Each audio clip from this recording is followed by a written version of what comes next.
Alors, imaginez un truc tout simple. On prend un ballon, on le remplit d'eau, on le met dans un aquarium et pop, on l'éclate. Qu'est-ce qui se passe à votre avis? On pourrait croire que la réponse est évidente, mais attendez de voir. Une petite surprise nous attend sous la surface. Au cœur de cette expérience, il y a un seul détail qui va changer, la température de l'eau dans le ballon. On va d'abord essayer avec de l'eau froide. Et puis, on fera exactement la même chose avec de l'eau chaude. C'est cette toute petite différence qui va nous révéler un principe de physique assez fondamental. Spontanément, on se dit que l'eau du ballon va juste se mélanger avec l'eau de l'aquarium. Ça paraît logique, non? Eh bien en fait, pas tout à fait. Ce qui se passe vraiment sous l'eau est beaucoup plus étonnant que ça. Allez, c'est parti pour la première partie. Une expérience toute simple. On va juste observer deux ballons l'un après l'autre. Le montage est hyper minimaliste. Un ballon d'eau froide, un autre d'eau chaude, un aquarium, et c'est tout. C'est tout ce qu'il nous faut pour voir un principe de physique assez incroyable en action. On commence donc avec le ballon d'eau froide. Celui-là, il va nous servir de point de comparaison. C'est notre cas témoin, en quelque sorte. Ce qu'on va observer ici, c'est le résultat attendu, le plus logique. C'est une étape super importante pour vraiment comprendre à quel point la suite va être surprenante.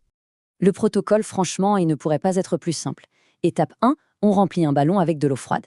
Étape 2, on le plonge délicatement dans la cuve. Et enfin, l'étape 3, la plus sympa, on l'éclate. Alors, voyons ce que ça donne. Et voilà, exactement ce à quoi on s'attendait.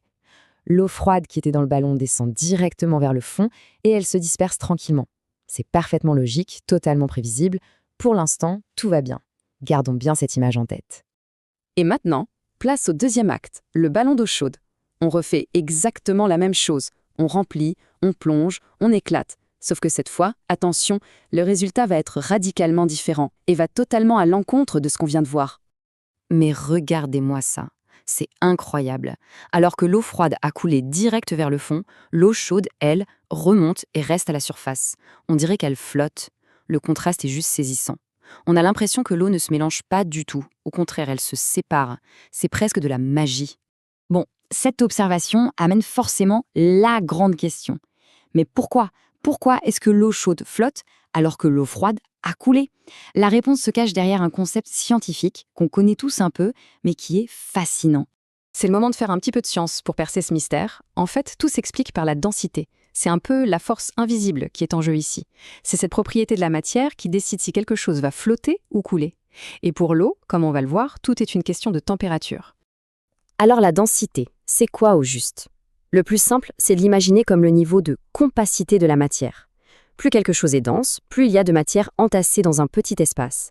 Et à l'inverse, moins c'est dense, plus cette matière est étalée, plus elle prend de place. Et ce